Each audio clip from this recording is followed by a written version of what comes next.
a desarrollar una discusión que tendrá que ser breve por razones de tiempo. Tenemos más de 200 personas participando con nosotros en este momento y yo quisiera arrancar con Rothman primero y luego con Fátima, con un asunto que me parece crucial porque ambos lo han mencionado, pero fue Fátima quien acuñó el término desmontaje. Pareciera haber un esfuerzo real, tanto en Guatemala como en Honduras, por desmontar un sistema de combate a la corrupción que ha sido puesto en práctica a partir de las comisiones internacionales que han funcionado en los dos países. Rothman, hoy mismo en Guatemala se sabe, por ejemplo, de esfuerzos desde la Fiscalía General para colocar adentro de la Fiscalía Especial contra la Impunidad, en donde se encuentra Juan Francisco Sandoval, a personas que son claramente cuestionadas por su participación en la lucha contra la corrupción de una manera, digamos, adversa a esa lucha. Una fiscal que sería introducida a la Fiscalía Especial contra la Impunidad como una manera de sabotaje. Hay un esfuerzo por desesperar a Juan Francisco Sandoval y forzarlo a que él renuncie. La pregunta clara, la pregunta concreta es, ¿qué puede hacer sociedad civil guatemalteca para impedir que una cosa de estas ocurra y para proteger a una institución, pero también a un cuadro que termina siendo fundamental para la lucha contra la corrupción?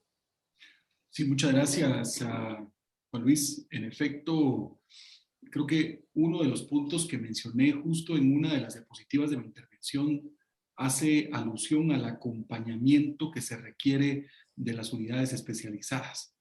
Y en el caso particular de Guatemala, hablo puntualmente de la FESI. Las organizaciones de sociedad civil que están justamente comprometidas en esa lucha contra la corrupción y la impunidad deben permanecer activas y deben permanecer principalmente muy al tanto y en unidad de lo que está ocurriendo a partir de todos estos esfuerzos evidentes por debilitar la lucha contra la corrupción y la impunidad. Desde luego, hay una constante serie de ataques a estas alturas, Juan Luis, y a todos y todas que estamos participando en este evento.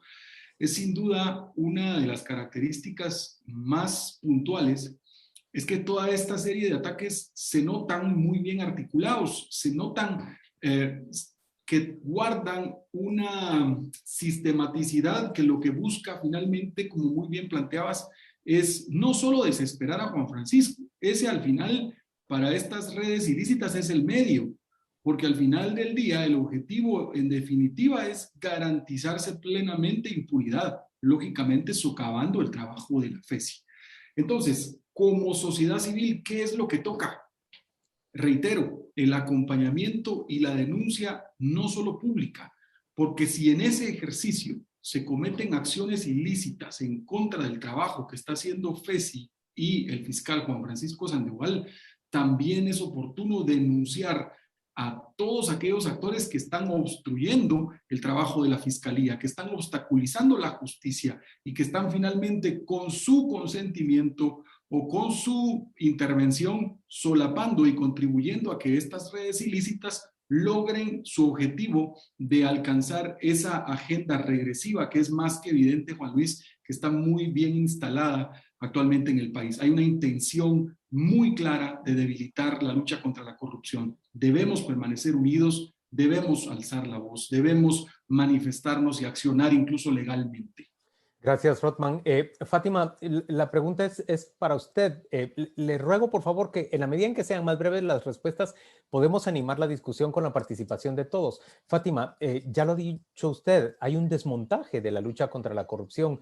Ayer Luis Javier Santos nos decía a esta hora justamente que se encuentran bajo acoso en su fiscalía y que se les procura debilitar. ¿De qué manera puede la sociedad civil efectiva ofrecerle respaldo y frenar ese acoso en contra de los fiscales anticorrupción?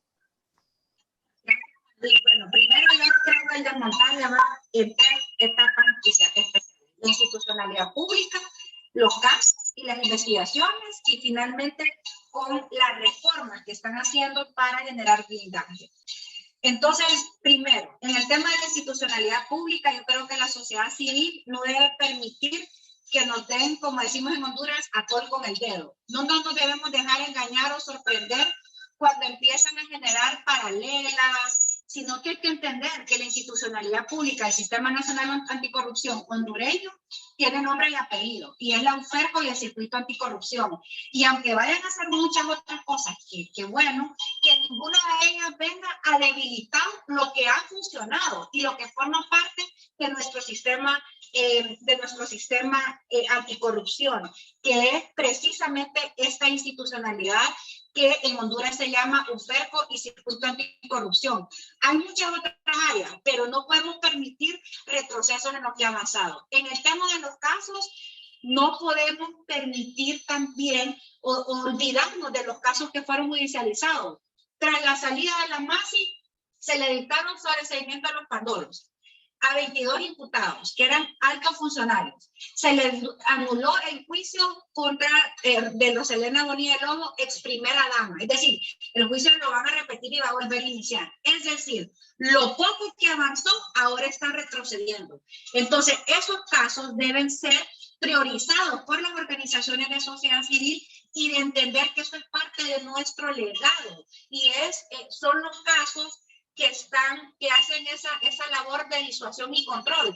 Si bien es cierto, tenemos que prevenir, pero también tenemos que llevar como frente paralelo la disuasión y control, porque mientras las redes no sean golpeadas, mientras no existan casos emblemáticos, mientras no existan sentencias que sean ejemplificadores, simple y sencillamente las redes de corrupción van a seguir operando, no se van a ir porque salió un informe que hablaba mal de ellas. Y bueno, finalmente no abandonar el tema de la reforma, porque el blindaje se genera a través de esos pactos de impunidad, que es su gran mayoría en Honduras.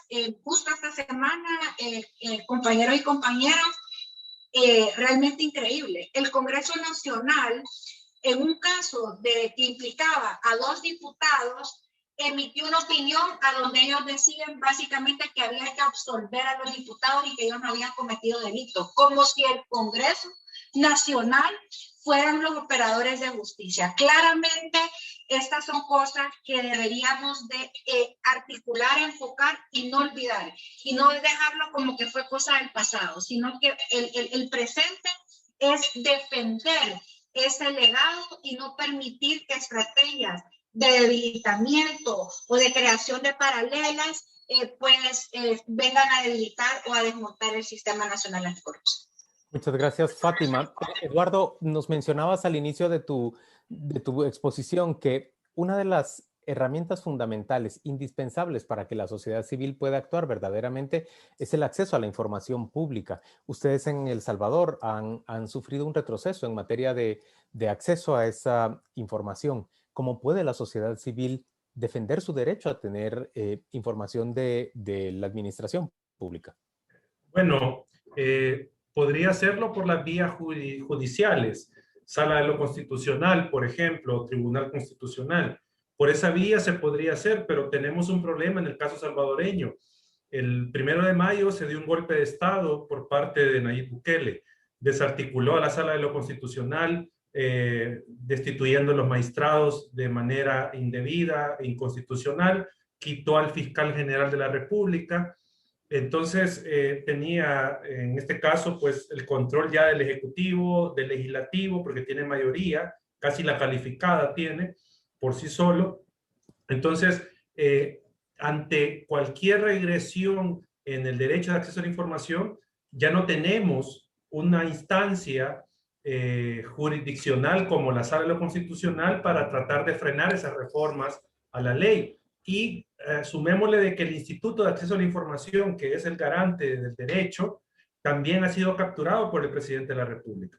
Entonces, en el caso salvadoreño tenemos un panorama muy complicado de cómo hacer valer el derecho. No tenemos instituto, no tenemos sala.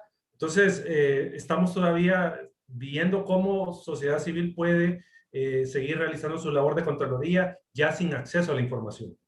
Rothman, yo escucho la respuesta de Eduardo y no puedo sino hacer un paralelismo con ese acuerdo entre organismo ejecutivo, organismo judicial, organismo legislativo, la mayoría oficialista, que finalmente logran integrar una Corte de Constitucionalidad con mayoría de pensamiento y de personas que designan ellos.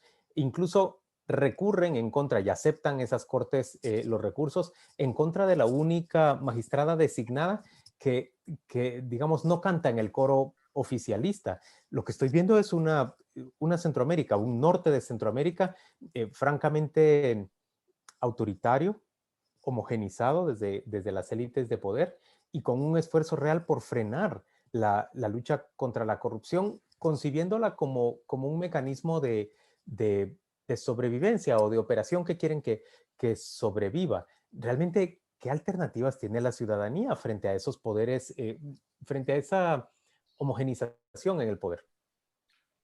Sin duda es un desafío enorme, Juan Luis. Si a esa coyuntura que mencionabas le agregamos un elemento que también ocurrió en su momento en varios de los países centroamericanos, como es la regulación excesivamente estricta y además con toda la intencionalidad de disminuir las capacidades operativas de las organizaciones no gubernamentales a través de reformas a la ley de ONGs.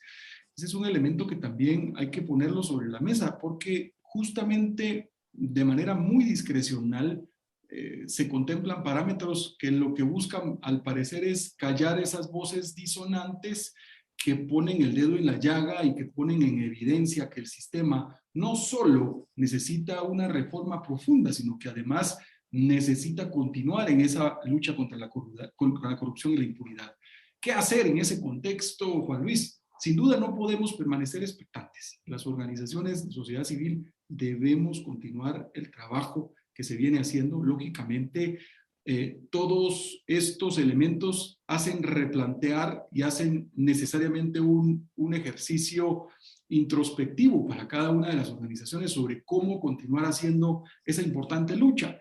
Pero uno de los elementos que es muy importante es trabajar no solo en unidad, sino además de manera articulada con la comunidad internacional. Aquí hay algo que es importante, Juan Luis, y pasó hace algunas semanas con uno de los mecanismos sancionatorios, por ejemplo, del gobierno de los Estados Unidos, la lista Angel. Sin duda, el listado lleva un mensaje claro a la institucionalidad y en el caso de Guatemala, a los poderes que mencionabas, al ejecutivo, al legislativo, al judicial, incluso hasta el sector empresarial, lleva una fuerte carga finalmente como advertencia de qué es lo que está ocurriendo también en el plano sancionatorio internacional, que desde luego para nadie será cómodo. No solo es el hecho de perder la visa, como algunos incluso en redes sociales comentan, es el escarnio público de haber sido expuesto precisamente por estar asociado a actividades corruptas, ¿no? Entonces, en esa lógica, creo que el trabajo debe continuar, Juan Luis, en unidad, reitero, y muy de la mano con la comunidad internacional. Fátima, le corresponde a usted cerrar este panel que hemos sostenido. Estamos ya sobre el tiempo. Me gustaría pedirle a usted que elabore. ¿Es posible pensar en una articulación centroamericana, El Salvador, Guatemala, Honduras, de organizaciones de sociedad civil que puedan establecer un sistema de acompañamiento y de fortalecimiento de la lucha contra la corrupción en nuestros tres países? Yo creo que no solamente es posible, sino que también es necesario. Creo que hay un gran potencial, un enorme potencial de poder trabajar juntos, porque como hemos escuchado a través de estas ponencias, tenemos muchos problemas que son muy parecidos. Probablemente no son iguales, pero sí son muy parecidos y hay soluciones. Por ejemplo, en la selección y elección de altos funcionarios, el que he escuchado mucho, procesos transparentes basados en méritos, el acompañamiento y temas de veeduría. Y así, cómo se ha atacado a la institucionalidad pública, especialmente estas unidades fiscales especiales que están desarticulando. Creo que en la unidad está la fuerza y pues en este caso Guatemala, El Salvador y Honduras tenemos muchas similitudes y hay una sociedad civil pues bastante proactiva queriendo luchar contra este flagelo y creo que seríamos mucho más fuertes. Además, creo que tendríamos la oportunidad de compartir experiencias, buenas prácticas, qué funcionó, qué no funcionó, y ver cómo podemos construir una agenda común y apoyarnos en esta lucha. Yo creo que esta articulación es necesaria, yo lo miro viable, creo que de forma tal vez informal ya hemos iniciado algunos de estos diálogos y este intercambio. Personalmente puedo compartir, Juan Luis, cuando antes de que se instalara la MAPSI en Honduras,